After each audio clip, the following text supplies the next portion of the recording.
night. And let's do some exercise and stand up.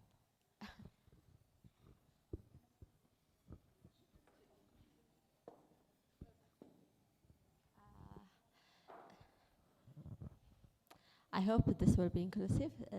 I need to be in pairs.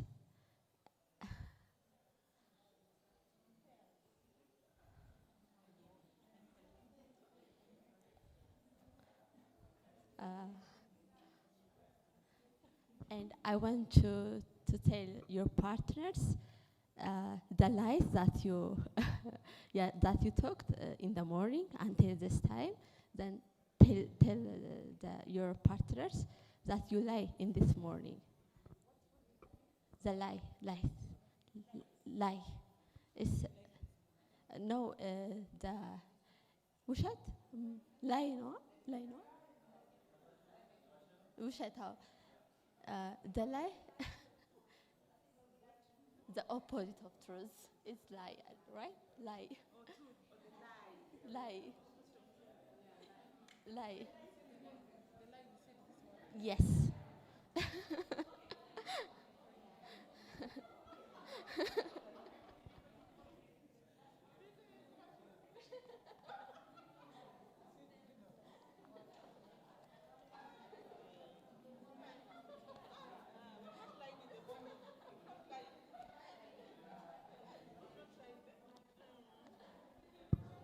You have 2 minutes.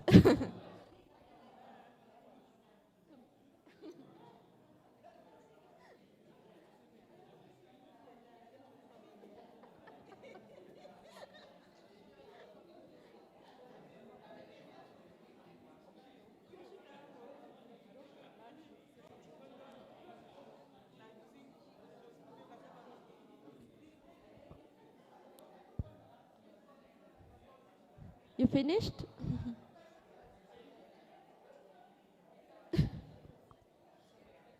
Okay.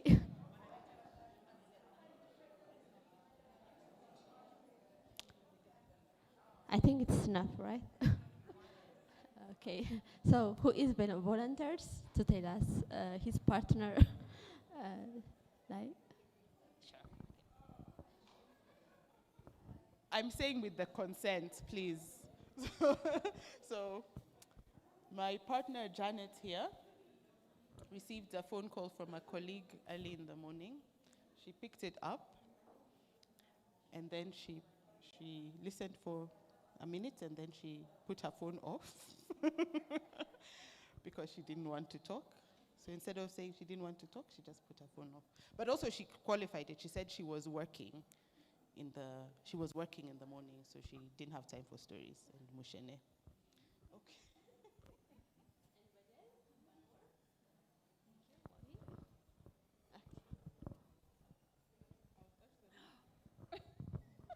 Sorry, I'm going to tell you her secret. She lied to me by saying that she was in the cafeteria this morning. But I tried to locate in the cafe. She was not there. But she said when she came, I already took my breakfast, which is not true. Okay. She didn't sleep well, but she said for friends and for me, I slept well. But but it is not, she did not sleep well. Okay, thank you everybody for participating on this game. Moral of this game is, we know it's really easy to talk lie, but when somebody asks us, what is your lie? It's very difficult to think, right? So the moral of this game is always to try to tell the truth, and thank you.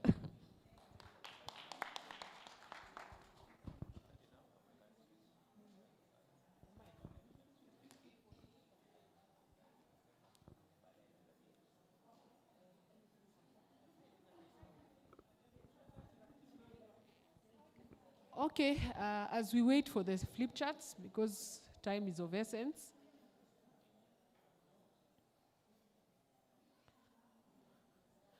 Perhaps I can go through Kenya, then when the flip charts are here, we can conclude on Uganda and move to Kenya so as to save time, if that's okay. So, Richard, ensure we get our flip charts or new ones. So, we can start.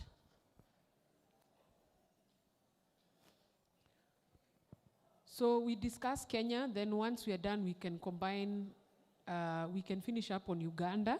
We have unfinished business in 256, then we come back to 254. So just like the other countries, the Kenyan Constitution 2010, which we promulgated in 2010, provides, of course, for a very strong foundation, and it promotes gender equality as well as inclusion of persons with disability in governance, and of course that includes the political arena.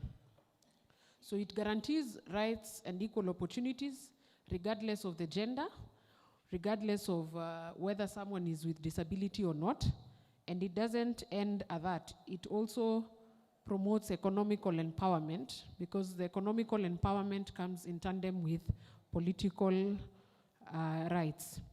So as you can see, Article 81B requires that not more than 2/3 of members of elective public bodies to be of the same gender.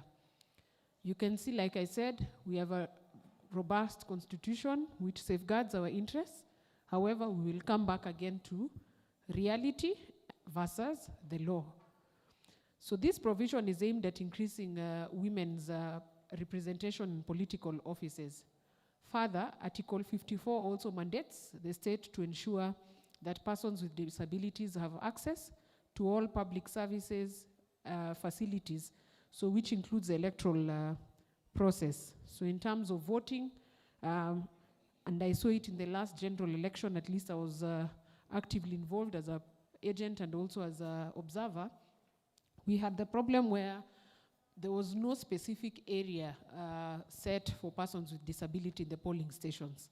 So an instance I remember, I think in Langata, where you find a lady who has a disability, is made to queue just like any other person for long hours. Yet the Constitution provides for this group of people to be given specific areas for voting. So we expected that the electoral body, the IEBC, would implement the Constitution, and also the government will also play its role in ensuring that they access the polling stations and they exercise their rights to vote. So you can imagine you're in the queue and you wait there until 6 o'clock. So most of the people, and you'll see in the statistics that persons living with disability, the voting in 2022 dropped as compared to 2017. And it's because most people got a bit disappointed. The queues were long, and most of them decided to just go home. So that explains the significant drop, and I think as a country we will see how best we can respect the Constitution. Kenya also has various acts: the Political Parties Act, the Elections Act, the Election Management Act, the IEBC Act. So it has a lot of laws and bylaws and policies that protect the electoral process in the country. So for instance, the Elections Act governs the electoral process in Kenya. So it contains provisions that are aimed at promoting and facilitating participation of women and persons with disability. So it mandates, again, like we said, in the other countries, political parties to ensure that not more than 2/3 of their nominated candidates are of the same gender. Whether that happens on ground is another story. So again, we are still, like I told you, the challenges are sort of similar. The laws are in place. Like I said earlier, we also have the Political Parties Act, which provides guidelines for registration and regulation of political parties. So it also gives provisions encouraging political parties to promote gender equality and participations of marginalized persons or groups, and also persons with disability, so that it ensures inclusivity. Again, we have the National Gender and Equality Commission, which was established to promote gender and equality and freedom from discrimination. And discrimination is very key, because if you're discriminated on the grounds of your gender, then it's again a violation of the constitution that we put in place. So this agency plays a crucial role in monitoring and enforcing compliance. It ought to, with the 2/3 gender rule, and so it advocates for rights of women and persons with disability in politics. Of course, Kenya also, like Uganda and Ethiopia we saw yesterday, has affirmative action. So it has implemented various affirmative action measures, such as we have the women representative seats at the county level, which is reserved exclusively for women. Now, when we talk about affirmative action, we will look at it as we open the discussion for plenary, whether it's an affirmative action seat. So you will not see in the ballot when you come to Kenya that a woman representative, a man can vie. So it is a seat that Maureen and I can battle it out for Nairobi, for example. However, should we now move to legislate more and have that if you serve as a woman rep once, you don't come back to that seat, so that you allow another woman to be empowered now that you got the experience, the exposure, and the finance? My apologies. Reach up sasa, people will get hurt. So should we do that? Because that's now part of where the problem lies. There are people who I know who've been in Kenya, and I'm sure the Kenyan fraternity knows, who've been women reps since that seat was introduced, and it's now a continuous job. So they just keep defending and redefending the seat instead of now moving a higher seat. The same with nomination slots that we will discuss. So, of course, like I said, they've put affirmative action, and this position was aimed at increasing the number of women in parliament. Then we have the Disability Act. The Persons with Disability Act provides for rights and inclusions of persons with disability in the political scenario for this case.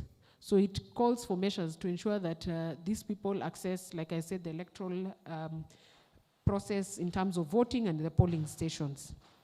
So before now we move, we've also had in Kenya the nomination aspect, where women are nominated both in the two chambers of parliament, because in Kenya we have the bicameral parliament. That means we have the Senate and the National Assembly. Again, we come back to the Political Parties Act. What is the threshold of ensuring that we have women elected? Both from the youth level, because the seats are normally allocated to women, like in the Senate. Then there's provision for youth, meaning one young man and one young beautiful lady. So then what is the criteria? And the question now arises, if we are given a nomination, are you again eligible to come after 5 years again to be nominated again?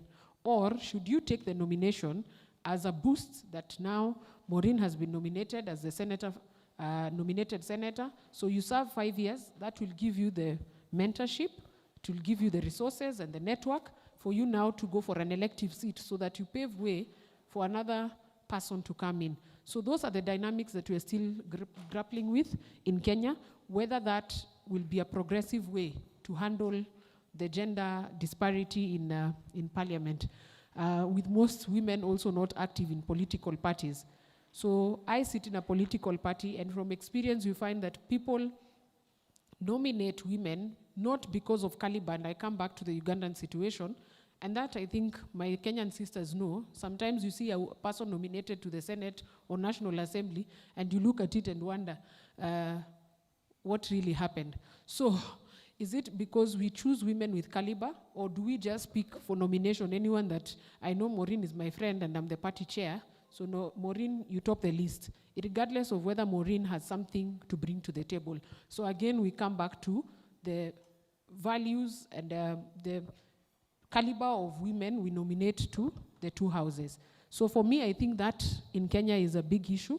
Of course, like my counterparts in FIDA said, the government is now taking an upper hand with now the commission that is sitting to just see how to implement the 2/3. We are yet to see how that will go about. I'm aware also there was a court matter before that has dragged too long, and also an advisory from the former Chief Justice Emeritus, Justice Maraga, to abolish parliament because they did not comply with the provisions of two-thirds gender. So like you can see in Kenya, it's also a struggle. The constitution is very clear. The implementation is where the problem lies. So with the court matters, with the president setting up a team to oversee the two-thirds, how it can be achieved, we are still work in progress, but I still believe there is more to be done. So that marks the end of the Kenyan perspective. Just now I want to open it up for plenary.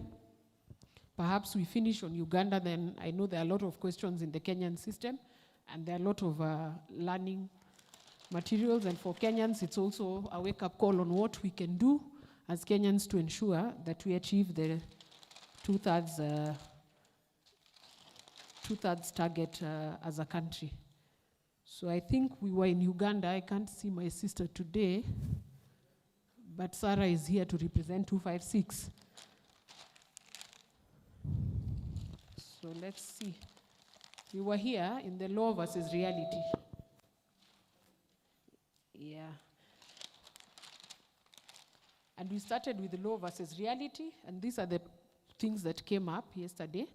So a recap, perhaps, because I think some people were not in the room yesterday, just a recap. I think I'll task Maureen to do a recap on what happened, just to remind parties and people who were not here yesterday so that they're not so lost, so that when I start reality versus the law, I'm not moving with a few and leaving others back.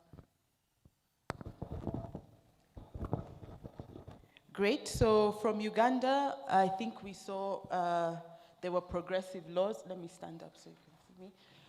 We saw that there were a lot of progressive laws in Uganda with regards to gender parity. We also saw there were high numbers of women in all seats, or sort of all seats. They were averaging 40%.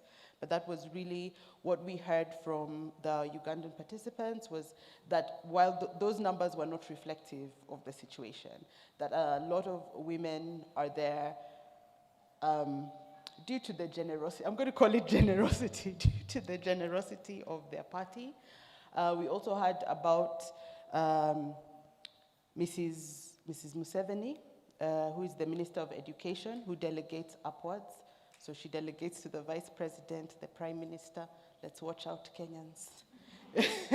and so on. So the reality of the numbers and the law versus what was on the ground was very different. They also spoke about their election processes and how those are not fair, but also Asha raised the fact that. Oh, and then we spoke about some of these, so just a recap. So we spoke about the elections, the lack of accountability, constitutional review and awareness creation, the role of the opposition, and for each of the points there were issues raised. So for elections, are they fair? Accountability is low, is one of the things we heard in Uganda. Constitutional review processes and term limits, that's, Ugandans have been fighting for that one for very long. And they had a lot of questions for Kenya with regards to constitutional review and election processes. So we also spoke about how politics is run in Uganda, and I think we spoke about the disenfranchisement of the voters in Uganda and therefore the following apathy. We spoke about unity in interest and voters. So voter education has been happening, but because of the situation, the engagement has not been great. And so it begs the question of, should the voter or civic education take a different route? And then we also spoke a bit about unity in interest, which is interests of the people, but also interest of opposition groups. And then an issue was raised with state capture. Our Kenyan sisters felt that Uganda was undergoing state capture. And then we spoke a bit about issue-based politics. So those were the issues raised. So we were in the process of, Asha was going to take us through finding solutions, because we only discussed the solutions to elections, and then we ended there. Give Maureen a round of applause.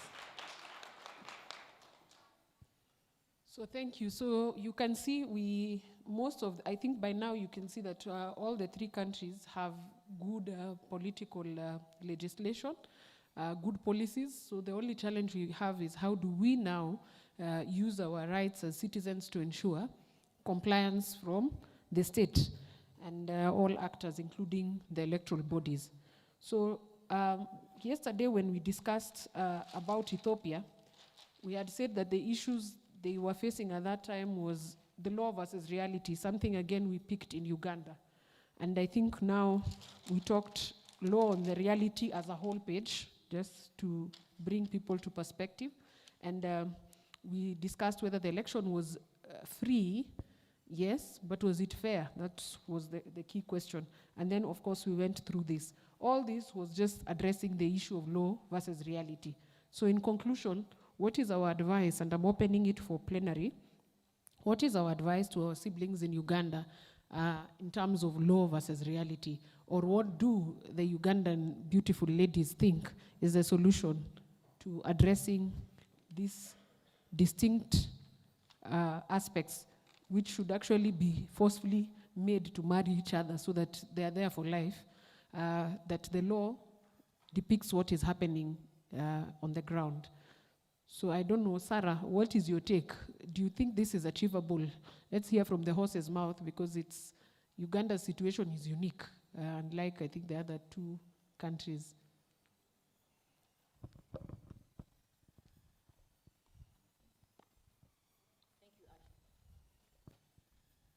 Thank you, Asha. I think for me, our biggest challenge lies in apathy. You know, for the past years, we've had strong opposition leaders, and when they lost in some of the elections, so the momentum dropped down. So people believe that however much they will do whatever it takes to vote for their leader that they think is the best leader for Uganda, the elections will be rigged at some point. So they lose interest. So that is our biggest challenge. So you know that the last elections, Bobi Wine really pulled crowds. He did, I believe, and most Ugandans believe that.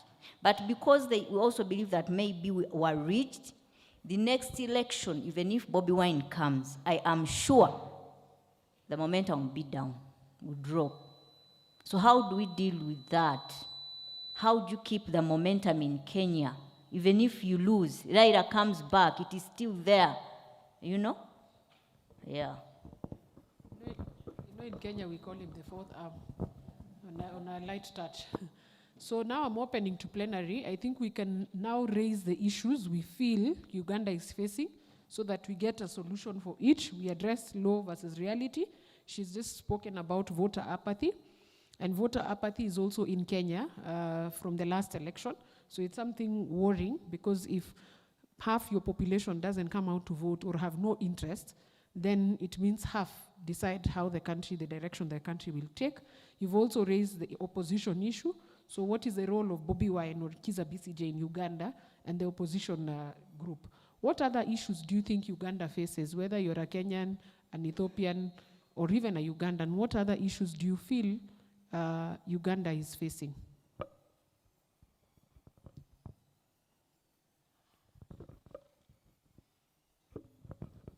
I think there's also the issue of like the institutions are not separate. So the executive, the legislator, and the judiciary, it seems like they're all one. They're all controlled by the executive. Yeah. So it's really hard for them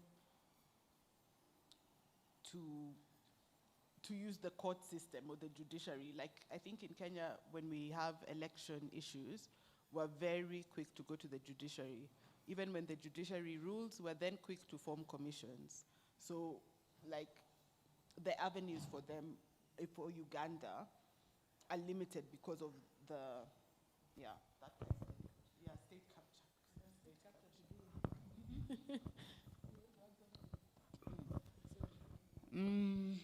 It's what I'm eating. All right, so for me, I still stick to my point of state capture. I believe that Ugandans can and should prioritize reforms, yeah? The reform agenda that we were talking about, how do we reform our institutions, how do we reform our constitution, how do we center the conversation around issues and not individuals. So I think that's just the way to go. Start little baby steps, yeah, towards, and you know where the problem is, but you don't want to confront it head on because of what you've seen happening. So it's just prioritizing reform for me, because I still really believe that's where the problem is. Thank you.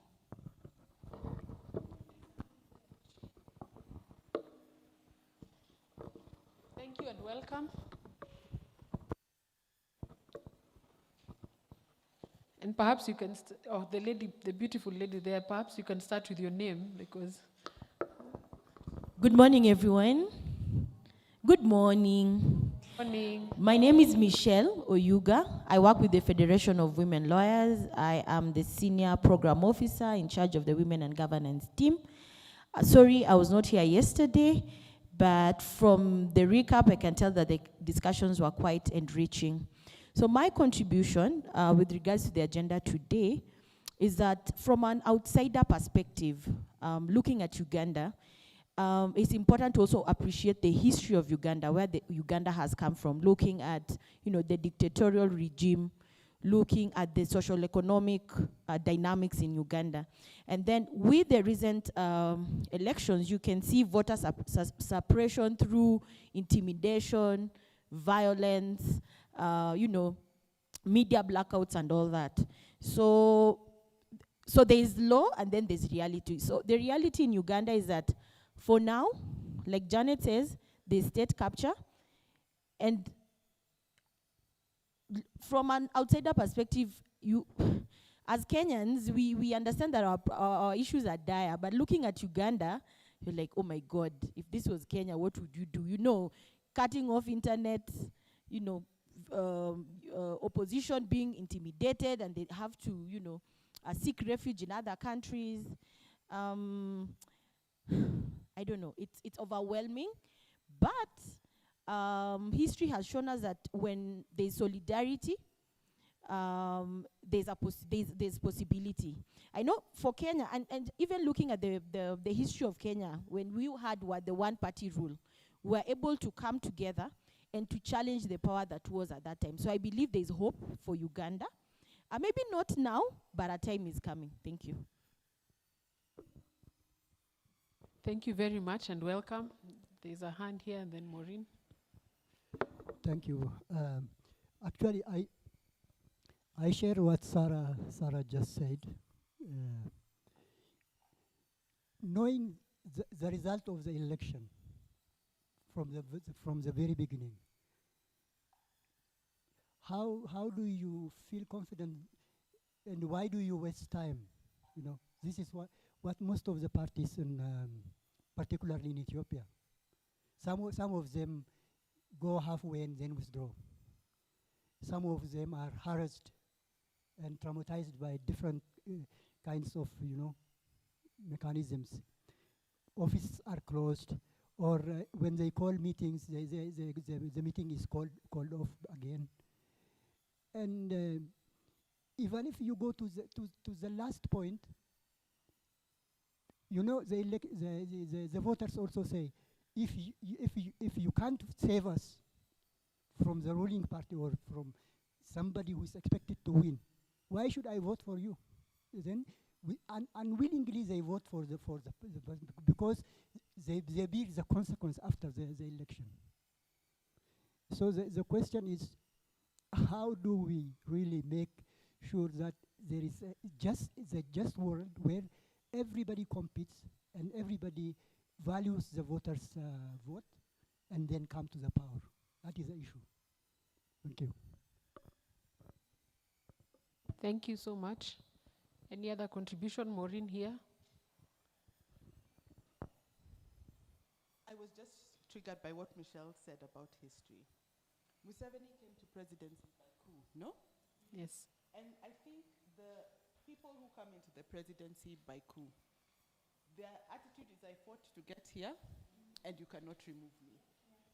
So I think, Entitlement. yeah, like, I think, yeah, so that move to issue-based politics will help. Then I want to address the issue of apathy, because I was one of the apathetic Kenyans. And I have 3 brothers who are all apathetic. Kenyan women, after this we assemble. This is serious. No. On a light solution touch. was found. Yes. A solution was found. No, as a Kenyan, I talk about politics. I've voted ever since I turned 18. I've just been voting. And then it was like, but no. My vote. What's happening? So in this election, I said I'm not voting. I'm just going to stay home. Is this working? So I said, oh yeah, I just said I'm going to stay home. My brothers, who are also around my age, said they're going to stay home.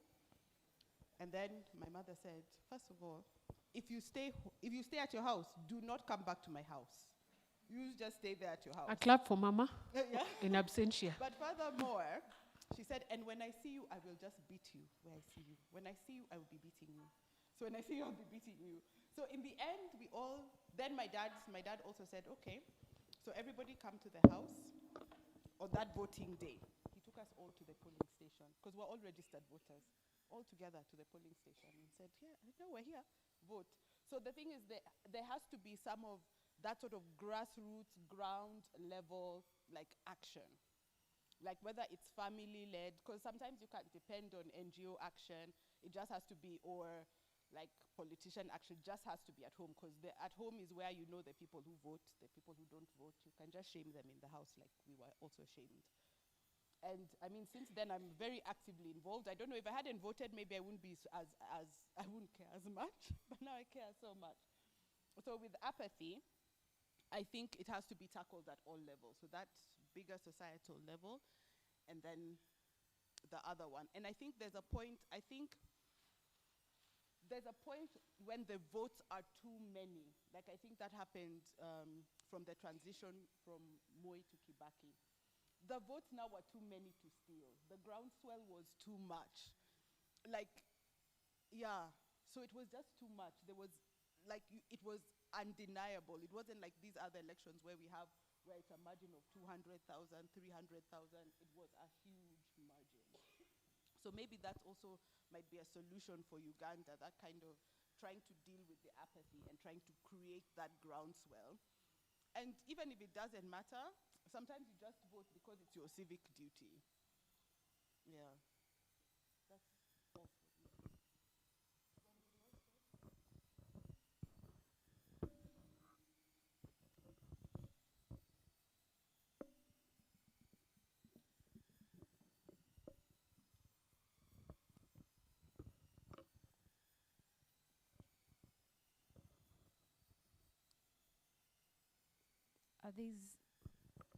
There is also need to do civic education, like robust civic education, especially targeting the youth, the young people who are coming up. Because I think if we manage to do the civic education and change the minds of the young people who are coming up right now, there is hope in them. Because I think for the older generation, maybe for them they are at that place like it really doesn't matter, they are tired. But I think if we get that education to the young people, and maybe even, I don't know how the education system works in Uganda, but I think if we manage to change the minds of the very young people as they come up and continue with that education, they will see the need to change and to be the change makers. And again, repeating what maybe has been said before, strengthening the civil society.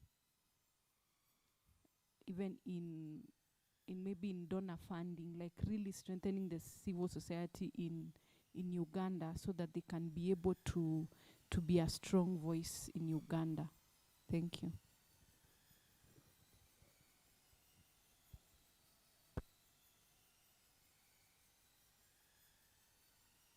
Any other comment? So we've managed to pick what, as you spoke, unless there's something I'm forgetting, these things came out. Of course, law versus reality. We've said Uganda is a unique situation. I think yesterday we said you can start with the low-hanging fruits. Start advocating for freedom and rights, because the rights at least are universal, and Uganda has also domesticated international laws, so it is easier fighting from the angle of rights, so that we have things like the media having their own freedom, and citizens having freedom of expression. Because dealing with a dictator, sometimes you might start talking about term limit, anything else that is in that document will be thrown out. So you start with the low-hanging fruits, advocate for freedom, the rights of the citizens, so that can culminate.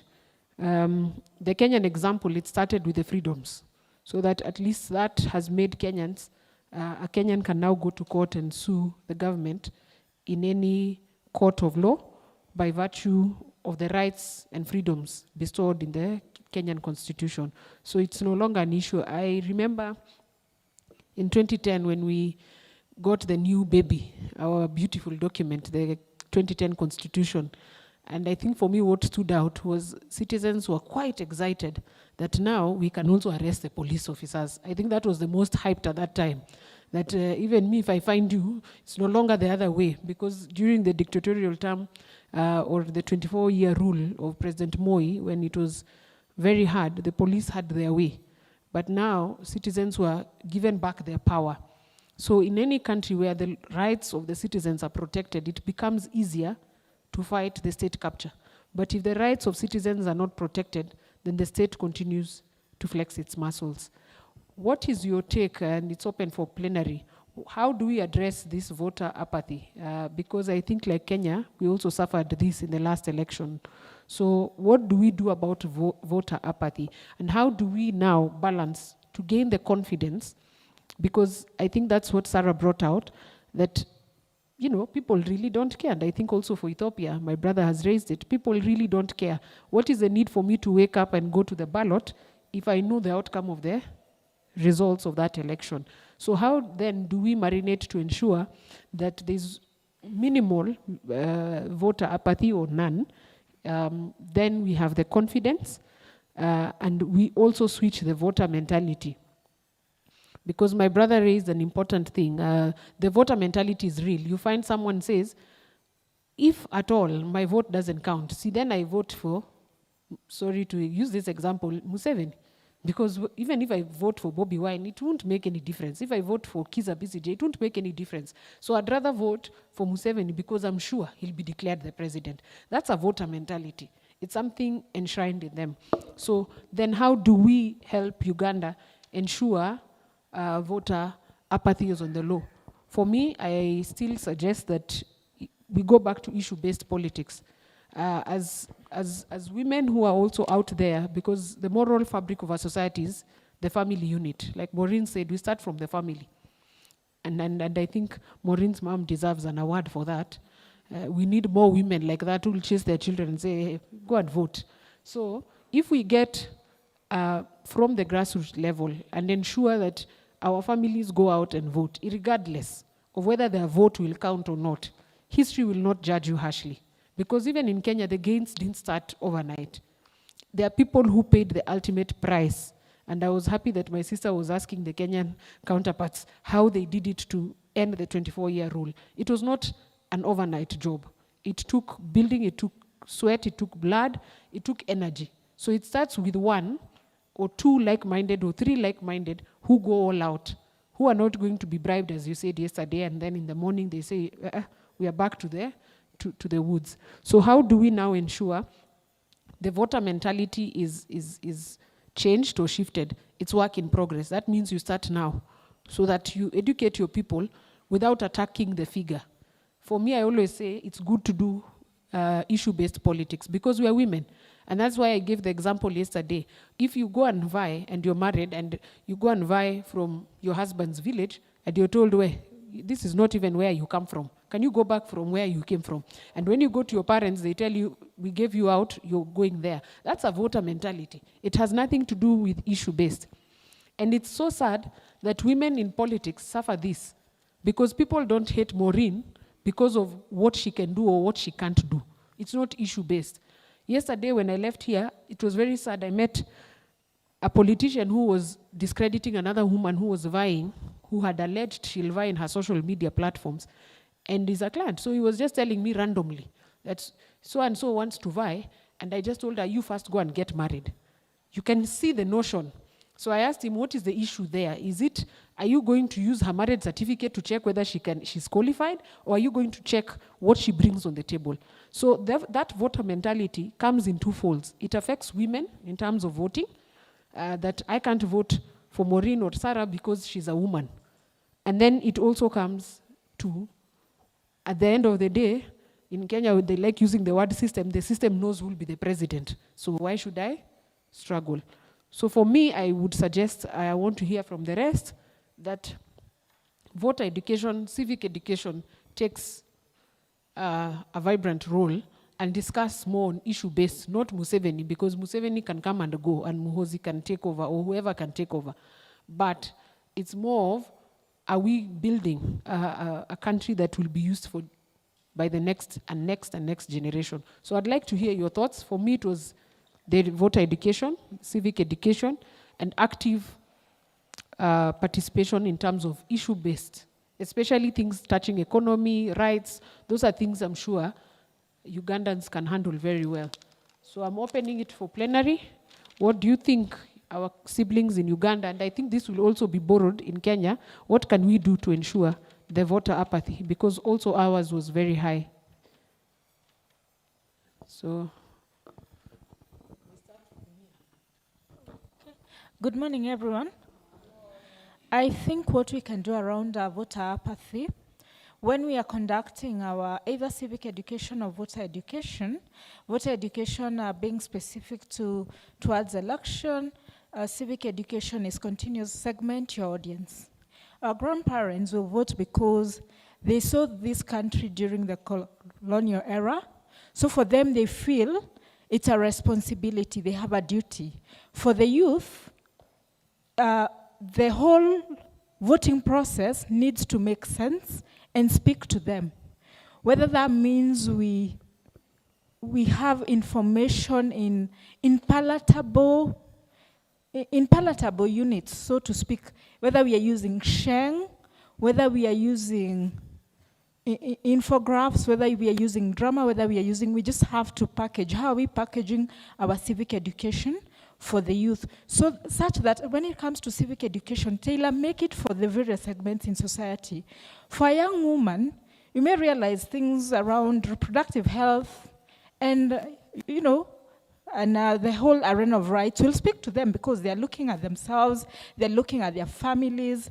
For the youth who's unemployed, things around the economy. So we really just have to find ways, and it's been done previously, especially by civil society, where we have had civic education that speaks, that is, that sells the same way we have had around campaigns. Politicians are very good. They'll get artists, they'll get musicians, then Bogabo Wave, those who remember.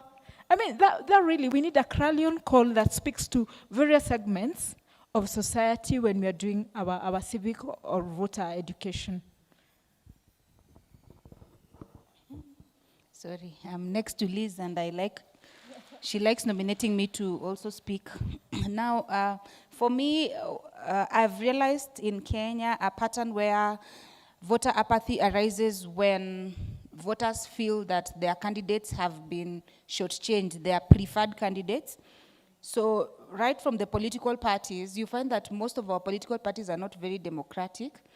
They have their choice of leaders, and then there is the people's choice, yeah? Kenyans, you know about the people's president. So this is on a light note. I believe that, now on a serious note, political parties need to be very democratic. When I look at the Political Parties Act, I'm like, it was beautifully done, because it really talks about inclusion and all the principles in the Constitution and all that. But then rarely do they really respect people's candidates or the preferred candidates that people want to govern them. They want to issue certificates based on some favoritism, you know, some clanism, some, you know, all those things, Kenyans, you know what happens in those political parties. So I believe that if we promote democracy, that this is the person we've chosen, this is the person we want to lead us, this is the political party that we all ascribe to, then we respect people's choices. You know, just promote democracy. Otherwise, we will not vote. Thank you. So for me, looking at the Kenyan experience, we are told that the bloc that had a voter apathy in Kenya were the youth, or rather are they the millennials or the, what's their name? The current ones. No, not millennials. The Gen Zs. Yes, the Gen Zs. So what is it that is making them lose interest? And just looking at our political scenario, I think it's our, can I say, our bad manners in politics. Just looking at how party primaries are run, looking at how we treat political, how contestants, political candidates engage with each other, the engagements at the political party level, and even our boldness when it comes to not complying with set regulations, complying with the law, complying with, you know, court pronouncements and all that. So in summary, we can say it is our political bad manners that is making some constituents lose interest in elections, and also because sometimes it looks like the outcome is predetermined. So whether I participate or I don't participate, I see no value.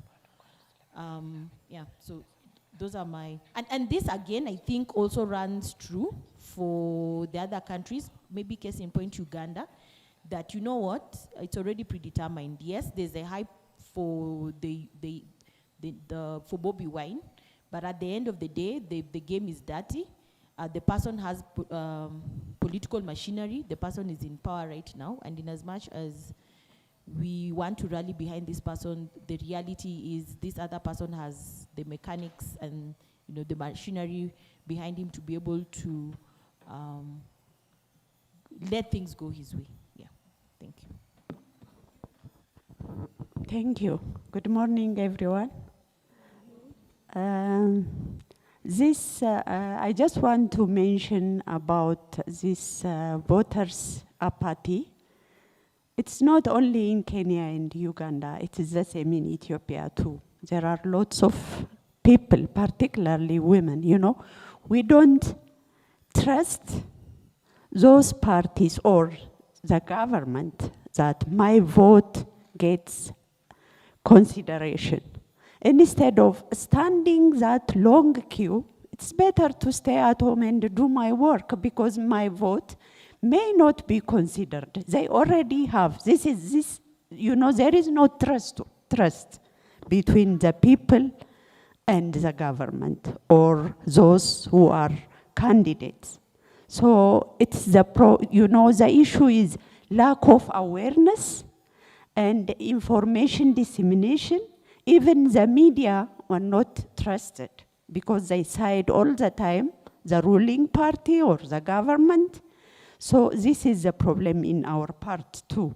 So what we should do is, as a civil society, we have to create the awareness, disseminate the information properly, how valuable the voice of individual, women or men, is important and it worths us. So we have to do the awareness ahead of time, I think.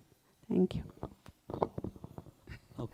Okay, maybe I have one comment. The same problem also as mentioned by friends in Ethiopia.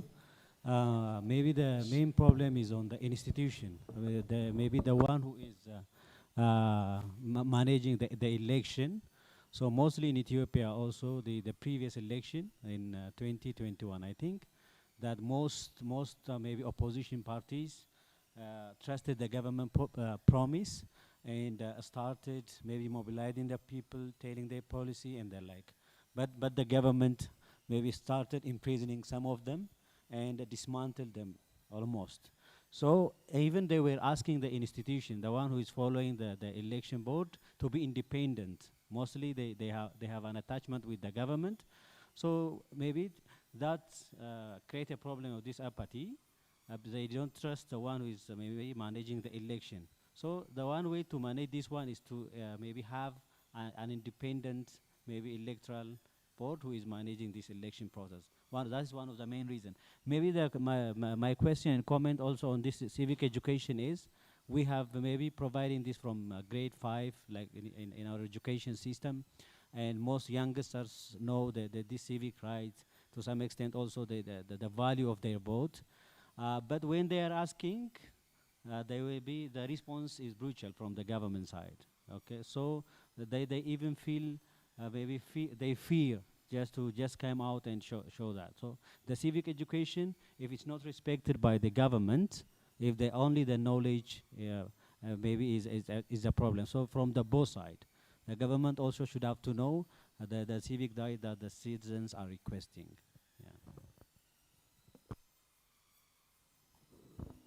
Okay, thank you.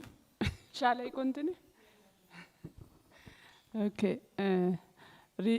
Regarding the disability issue during and pre and post during election time, even if UDNA had working strongly by teaching the members, voters, and civic education, but the problems is very high because we had conducted a post assessment or post research. So during election day, there is no, at the time of orientation, there is no sign language translator, especially in 21 elections. Because of COVID, wearing a mask is the mandatory. So for the deaf or for sign language users, there is no sign language everywhere. So even for lip leaders, the orientation givers wearing a mask, so the deaf people, women with disability, couldn't understand what he said or what she said. So it is putting MPT card in the box, in the polling box. So, in addition, the other thing is polling stations is not accessible everywhere. So this kind of issues, even if whatever we do, so the inaccessibility issue, the lack of awareness, even our media is dominated by the ruling party, and there is no full information, or information dissemination is not in sign language for the deaf community. So this kind of issue is lagging behind the participations of women and persons with disability. But we will do strongly, and our advocacy system, or advocating in the policy level advocacy and top to down advocacy system, is very important, and we will continue our struggle.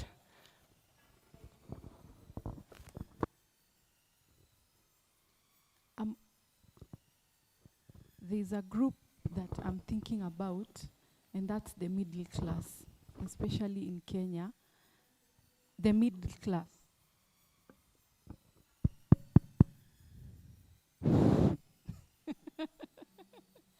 Yeah, the middle class. So there's a certain article I was reading, and even having conversation with some of my friends during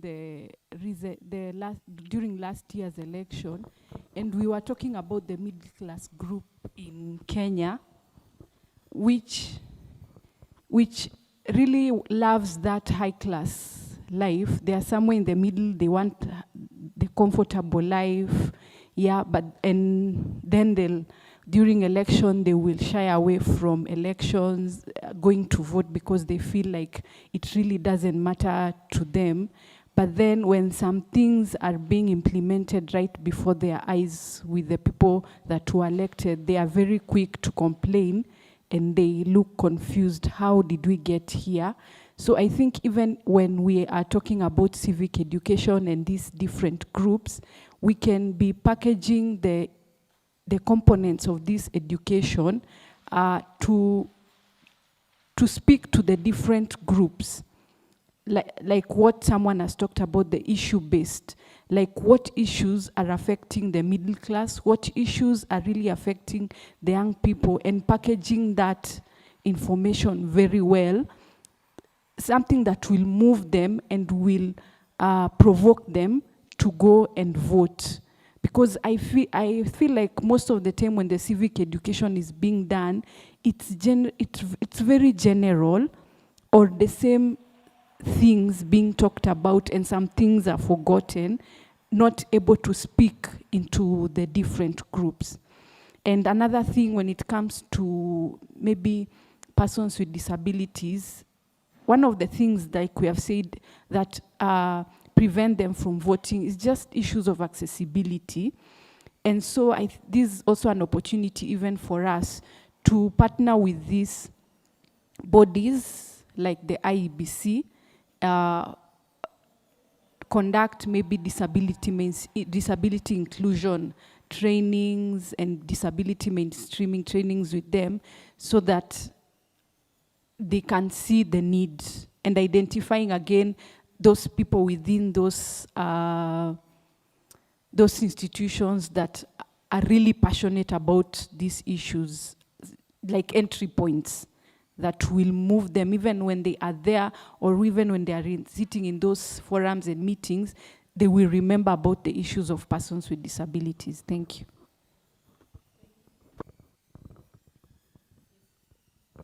Okay, thank you. So for me, I'm also thinking about the integrity of the vote as something also very critical. When you assure a voter that, you know what, this is your civic duty, and when you exercise it, we have put in place all these measures, all these institutions, all these people who will ensure that indeed at the end of the day your vote counts. We will all wake up at 4 a.m., go queue, take our githeri while at it, and ensure that we cast the vote. So I think the fact that the elections more often than not are free and rarely fair, that then even makes someone take a voting day as a holiday, and they will literally stay at home and drink, whatever. They will not go to vote because they know at the end of the day the vote does not count. So what makes the vote count? That is what we need to address, in my opinion.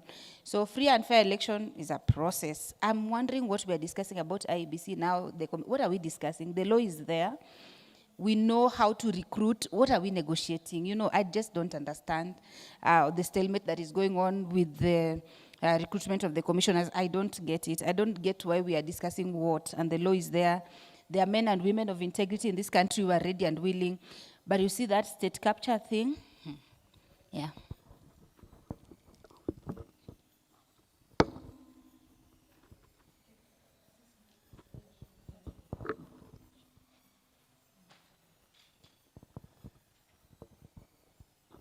Thank you very much. Let me respond to the civic education, and I want to understand how you do it in Kenya. So civic education, I know civil societies are doing it in Uganda, and let me take an example of us. In FOWODE, we operate in 16 districts. Let me say, we call them counties here. And in all the districts that we operate, we do this civic education, and continuously. Whereas for the electoral commission will do the voter education towards elections.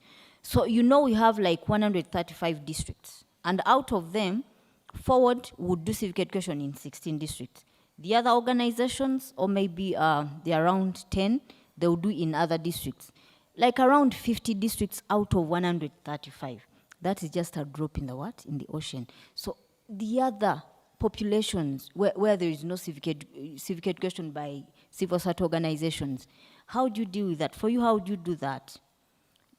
How do you ensure the coverage of civic education countrywide? How do you bring on board other bodies to help us with civic education. I need to understand that, because that's where I think is also a challenge.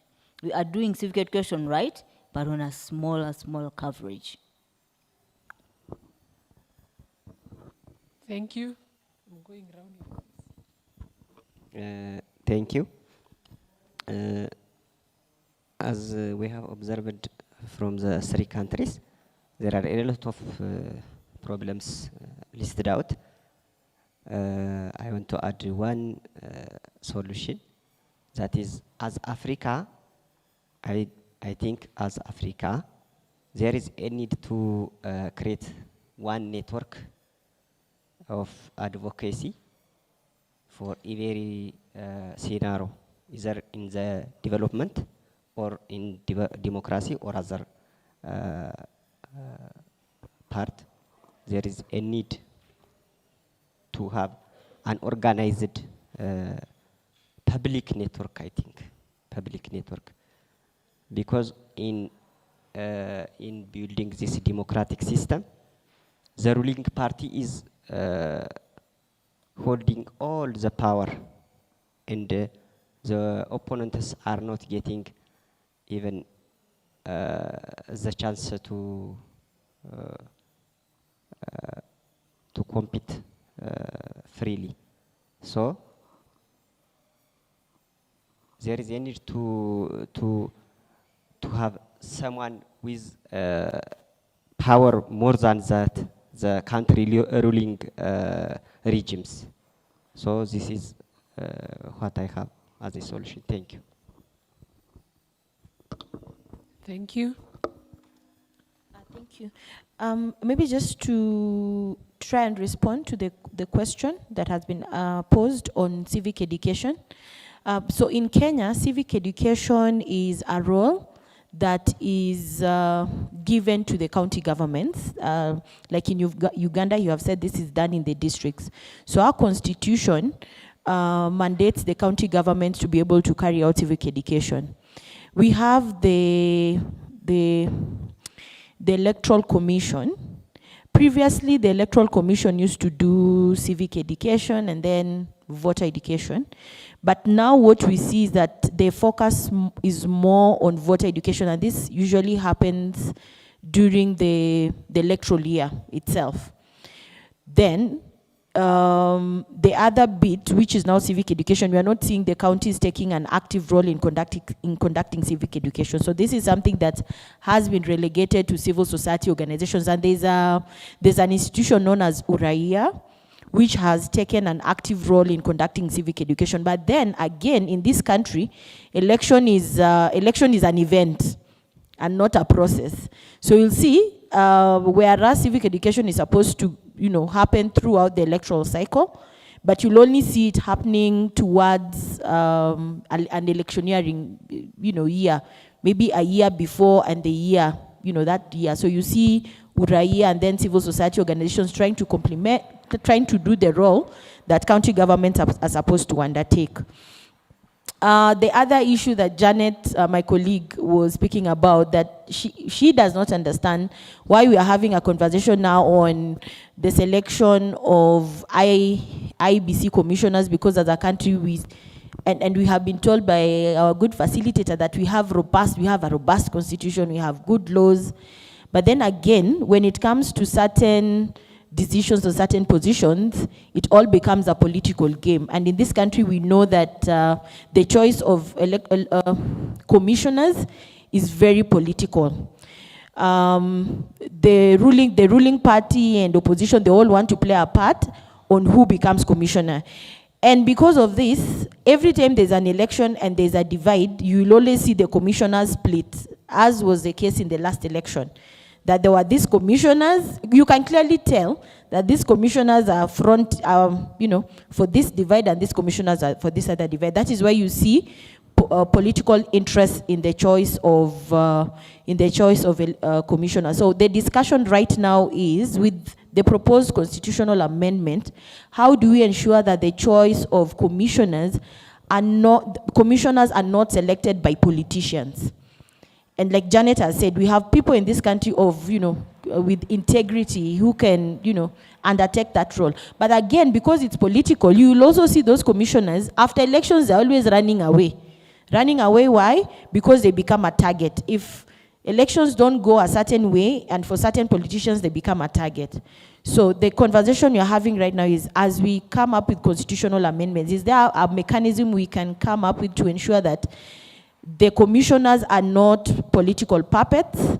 They are not people who are put there by certain people for their own political interests. So it's interesting to see how we are keen to see how the feedback that is being channeled to the National Dialogue Committee, how that feedback will be packaged, and the constitutional amendment that will come out of it. Thank you. So, so commissioners, so usually there's a team that is set up, an ad hoc selection committee. But the ad hoc selection committee, again, is also, so you have from the IBC, the Electoral Commission itself, but you also have individuals who are selected by key political players to be in the selection panel. So it's broadcasted live, like, they try to make it look like it's a transparent process, that the commissioners go through an open application, open application process. The interviews are publicized, and then eventually it goes to Parliament for them to be approved to become commissioners. But there's a lot of lobbying that goes into it, and a lot of political play as to the choice of commissioners. Though this is set in is it the IBC? It's set in law somewhere. I don't know the exact provisions, but I know there's a lot of political interests when it comes to the choice of commissioners. Yeah.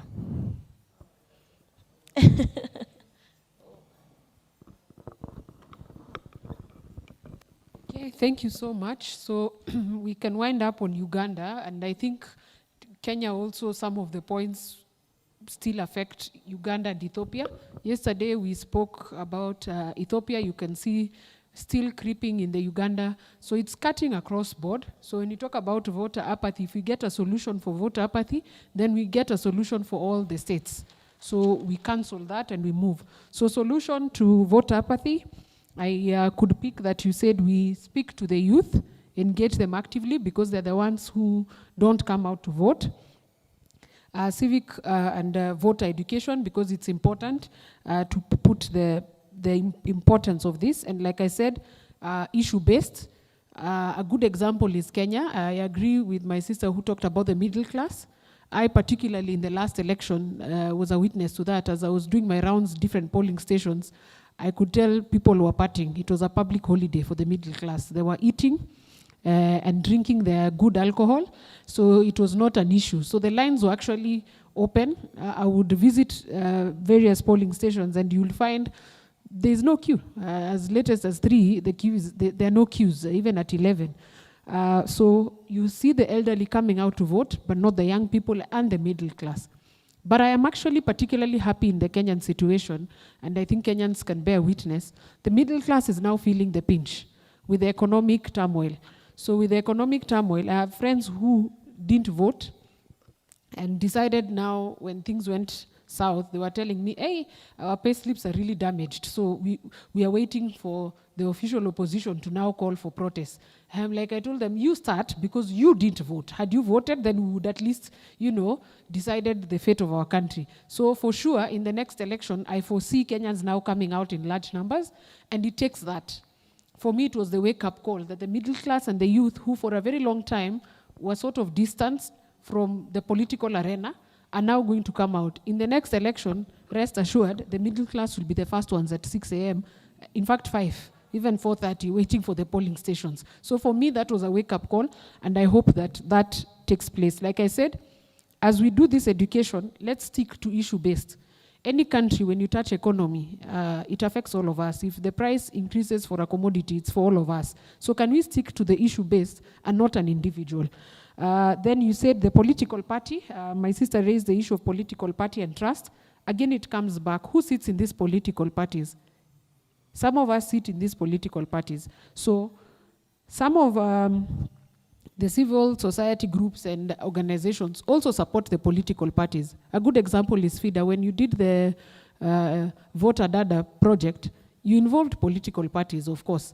So if the civic societies and organizations become very firm that you're not going to offer support unless you comply with the 2/3 gender, you leave the political party, and I can tell you to go back to the drawing board. But if everybody is okay, any organization that wants to partner with a political party comes and sees the irregularities and they put a blind eye, that's what happens. So they think the status quo remains. So like I said, it's a clarion call for all of us.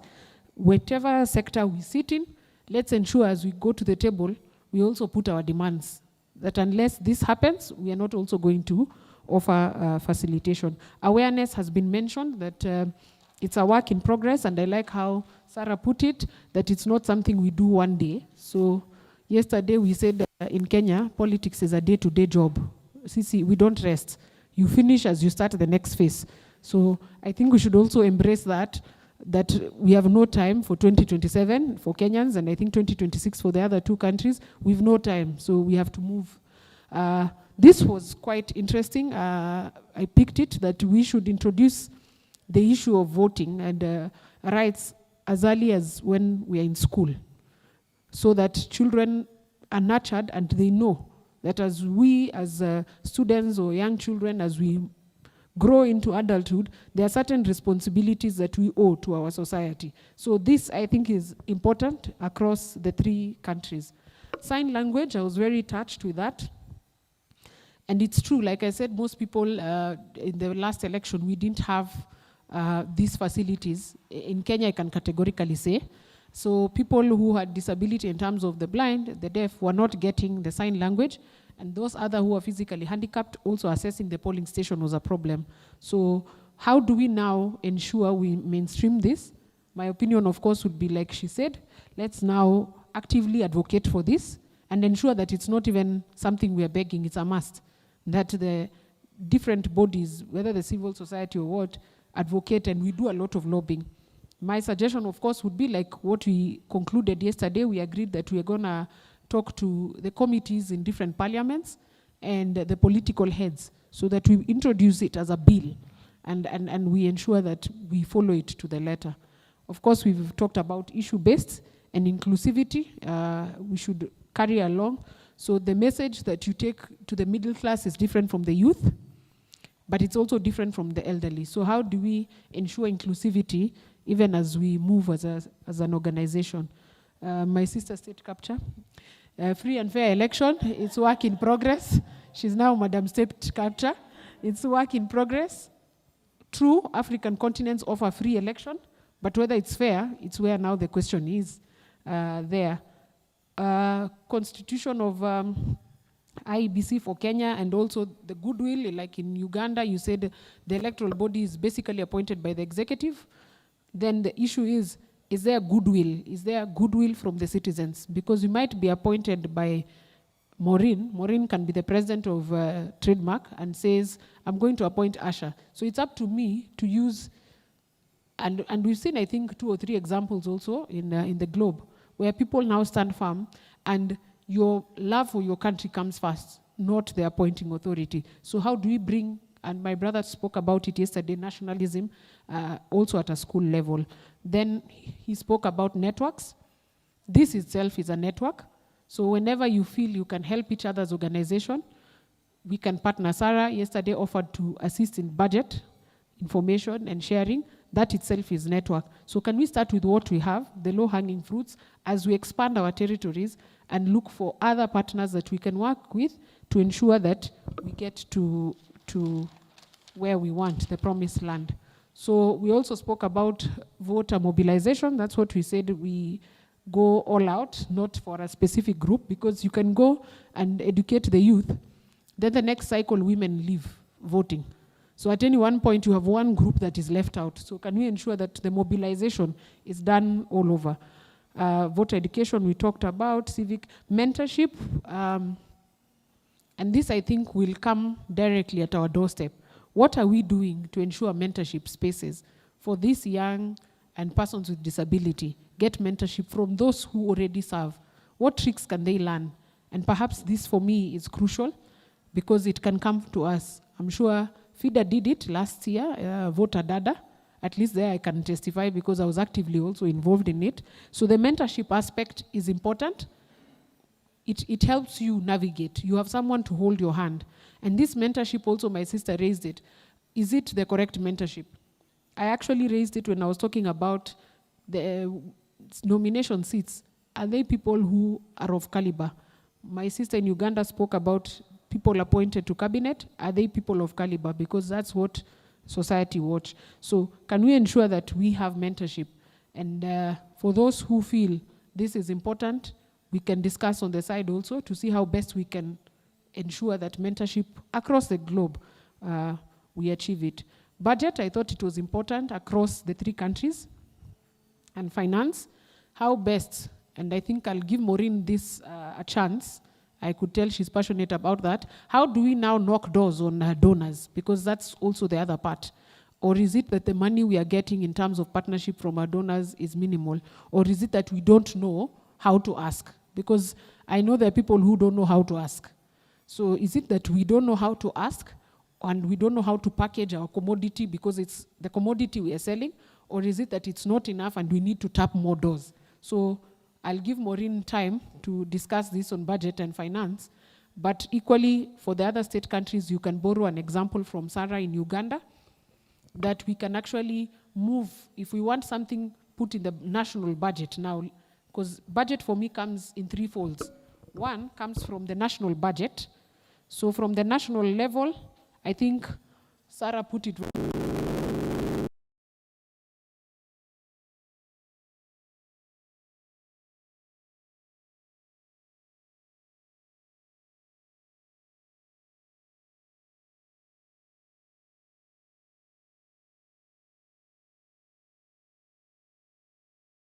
Because if you're going to vie, then you have to have resources. Even if FIDA or some consortium will come and assist you, they can't assist you every day. So what are we as women doing to do the economic empowerment? So it comes back to the self. And then lastly, we come now to the donors, if you're working in organizations. So that for me is also important. Because there's a saying in Kiswahili, haba na haba hujaza kibaba. So if you have something small and another one is added and another one is added, then the basket is full. But you have to start yourself. You must have something so that if you come to an organization, they can also support you, whether it is t-shirts or merchandise, but they still support. Role of the civil society, I will task someone who would want to say how best we can ensure civil society, because I think we are winding up on civil society. How best now do we ensure that what is our role and how do we strengthen the civil society? And still, I think it comes to Maureen, because I don't know about Uganda and Ethiopia, but I think it's the same. The more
employers have to allow employees to go to vote by law without losing pay in the 3 countries? Yes, in the 3 of them. In Uganda, yes.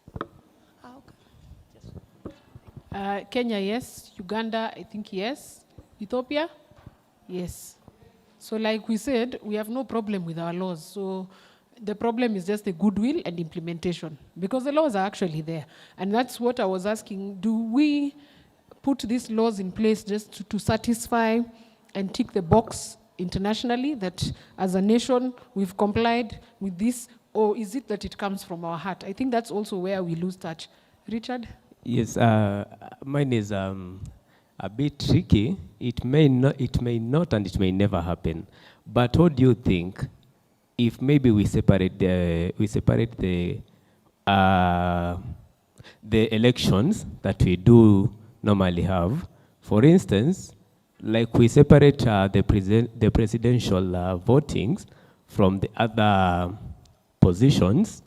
For instance, like you find that we may have one day for the presidential election that is way out of the other elections. Then later we come now to the other positions, talk of the senators, the gubernatorial seats. Reason, I feel when we come into the elections, we only going for the presidential elections. Majority of the populations are very much aware of whom they're going to vote for the presidents. But when you talk of the MCS, the MPs, and the other positions, we are not well informed of whom we are going to vote for. You just told, when you reach there, just tick so-and-so for the MCA, tick so-and-so for the governor. So what if these registered voters, one day we go for the presidential elections alone to make discern decisions and voting, then now plan for the other positions? Thank you. Okay, I know there are countries who actually do that. I termed it as spreading out the elections so that there are specific timelines for specific. I'm happy we are getting so many solutions. My only concern is if we'll follow up on this. Or after Thursday, everybody goes back to their country and says it's done. So mine is not a solution, mine is an observation. Just picking from where Richard left about the spread out of elections. But there's also, in Kenya, we have this tendency to vote depending on a political party. For example, we call it a six-piece. Yes, suits. Yes, you know the way when you wear a suit, you have to wear the blazer and you wear the what is it called, the inner coat inside, and you know. So because of our tribal, our nature as Kenyans and the tribal politics, we have gotten to a point where when it gets to elections, we just stop we do not reason. Or we reason with our emotions, or we reason with our tribe.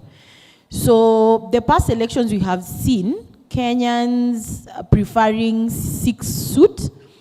So you find that if a political party is fronting certain candidates, what happens is that when you're going to the ballot box, you don't even care. Like, you don't even care who that MCA is, you don't even care who that MP is, as long as that is the party that is the person representing the party. So most people, when they go to the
agenda in terms of, like, even equality for persons with disability. To be sure, we know less access to resources, less access to social networks because of discrimination over time. So I think a cap on money would at least even allow you to raise money from the populace. Because people can see, oh, there's a cap, maybe if we can get enough money. But if there's no cap, I can't support you because I know that your fellow man is going to be out here raising millions and millions.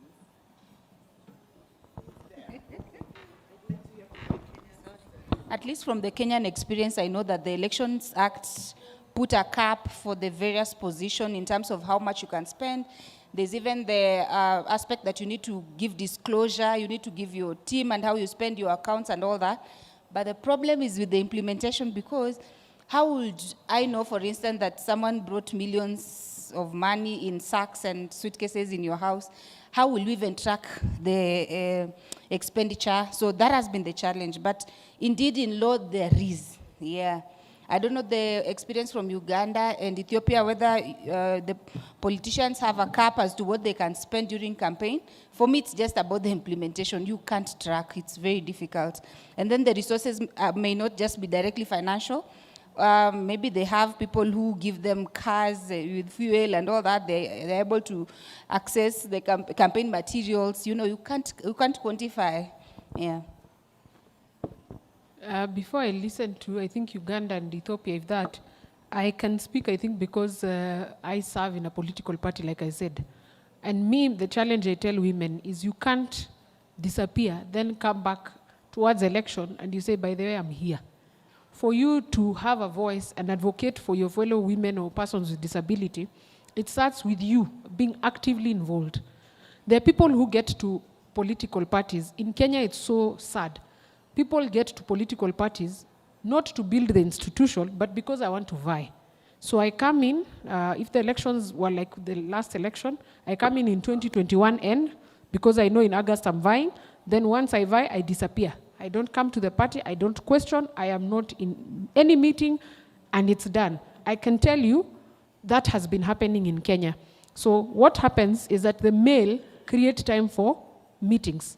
So you find a man losing election and still comes back and ensures they are actively involved in the political party.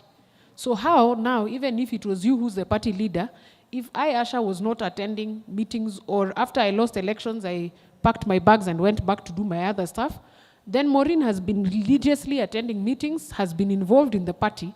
Of course, she has a more say than I do. So that's where the men actually muscle us. If we have more women actively running their political parties and are involved in the meetings and the strategy, then it means you can actually navigate and ensure you put lower fees in terms of women and persons with disability. Now, this is the flip chart. If politics, people join politics to gain power, there is no other narrative. So any presidential candidate or any political party would want to gather more, whether you're vying or not, at least from the nomination fees. Before the Political Parties Act, where in Kenya, parties now were entitled to receive money from the exchequer, political parties were surviving on the nomination fees and also the subscriptions. So therefore, if imagine we put this situation that women are involved and sit in the hierarchy of political parties, in the position of maybe the Secretary General or the Deputy. I told you I've not seen most political parties having a woman in that slot, especially the Secretary General, which is a very powerful entity. At least I can speak for my party, I serve as the Deputy, but you see, it still comes in with that. You're able to sit in a NEC meeting and say, we want to implement this and this and this, and so we're gonna waive our fees for women. Okay, we are going to do 1 or 2 or 3. The problem we have, most of the political parties, there are no women represented at the top hierarchy. So these men come and sit, because men are very fast. They just discuss 1, 2, 3. They really don't care. So the challenge for me to address this issue of party politics is also be there. Just don't come to a political party for purposes of winning or losing an election, and after the cycle is done, we finish elections, and then after August, you disappear. You come back again much later. So that I would address. The issue of expense, Kenya has the caps. But the problem with expense is that in Kenya it's very interesting. Actually, it has been monetized to an essence. I'm sorry to say this, if you look at the crop of leaders we had in this current parliament, both houses, it is who? It didn't matter where you got the money, whether it's clean money or dirty deals. As long as you have money, we put you to power. The ripple effect of that is that most of them have never spoken in both houses and have contributed nothing in both houses. So most of these politicians use a lot of money, and once they get back, they get the seat, they're first recovering the lost money. They have no time to do the agenda of development. And lastly, the same election cycle brought in people who had no money. I can give an example of Salasia, Peter, who had no money even to make it to come for the swearing in. So you can see it depends with how you package. And that's why I said for me, is the issue-based politics. If you brand yourself and you address the issue that touch the Mwananchi, then you're able to maneuver and get the seat. He didn't have the money, but he managed to get the seat. Linet Toto Bomet, a woman, a young girl, a youth, managed to get the votes, but didn't have the money. Why? She started early, she campaigned early, she went on the ground early, she engaged the people, and she sold her manifesto, which was basically not about individuals, but about what she can do for the people of Bomet. So we have those examples, and for me that matters. So as we move back to our home countries, let's move to issue-based politics. Men know how to disorient us. They know the minute I start raising the gender card, you'll become confused and you'll become emotional, and then we lose the battle there. But we need now to move perhaps a notch higher to spread. This one for spreading, it has happened in Africa. There are countries which spread out the elections. It has worked for them. It's interesting. I think it's something we can try and analyze and see the success and the rating. Of course, this one for voting time, I also agree. I don't see the harm if we are given, like the way they did for Huduma, a month or two to vote, as long as, in fact, the online is better. But the problem with that is in the villages where there's no network coverage, again, it will be misused. So that's, again, another challenge. But if we can spread it, if we can have at least a week for people to vote, and then we put timelines, it's also something I don't think that is a problem. Of course, violence, we've spoken about it. How do we end? Violence in Kenya is real. I don't know about Uganda and Ethiopia, but in Kenya, women suffer a lot from violence than any other group of voters. Thank you very much. To answer the question about expenses in Uganda, there's really no cap about the expenses. So you can use as much money as you can. You can even sell, you can sell part of the country and you know, just finance your expenses during elections. The other issue, and the reason as to why we have to concentrate on constitutional reforms, as many of you have been saying, is because the president remains president even when he's contesting. And so he has all the state resources at his disposal. He has all the security organs and arms. The state machinery really is at his disposal. And so the ground is really not leveled. So indeed, even if it wasn't Museveni, any other person, if the constitution remains as is, I mean, it is hard to beat someone who has everything, including you almost, at his disposal. So constitutional reform is going to really be the way to go for Uganda. And also, in Uganda, people try to really stick to issues many times, but we will have to work so hard to address the apathy. I participated in the last elections where we were trying to get a value-driven leader into power, and the places we visited, and even very, very highly educated people would say, you know what, Georgia, your candidate has an amazing manifesto. It stands out because he even mentions how he is going to implement his plans. He has put a work plan. He has indicated his experience in implementing that sort of work plan in his manifesto. So it really stands out. However, I cannot have this manifesto for dinner. I cannot. And this was post-COVID or even during the COVID pandemic, where people like teachers, you know, schools were closed and teachers from private schools had even not seen some money in a long while, and then there's money coming with politicians. So, you know, thank you. Yours is issue-based, but I can't have it as a meal. So that myopism, yeah. Okay, I'll take 2 more contributions, limited, so that we go for our tea break. Then when we come back, we give Maureen a few minutes to just talk about now the funding. Thank you.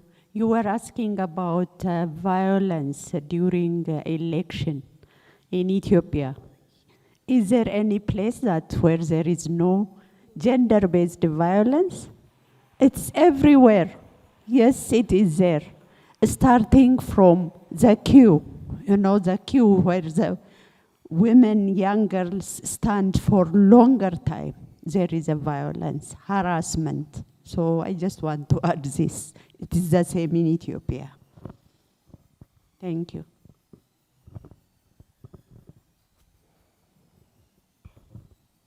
In Ethiopia, do you have the capping of expenses, or you're free to use whatever you want? The candidates for the campaign, is there a limit you can't go beyond? Or you're free? If you're vying, if let's say you want to be a member of parliament, or is there a law that stipulates how much beyond what you can't spend in? The budget is assigned for in general, I think, not specific for women, or the parties get some amount of money. It has a limit, yes. You want to comment?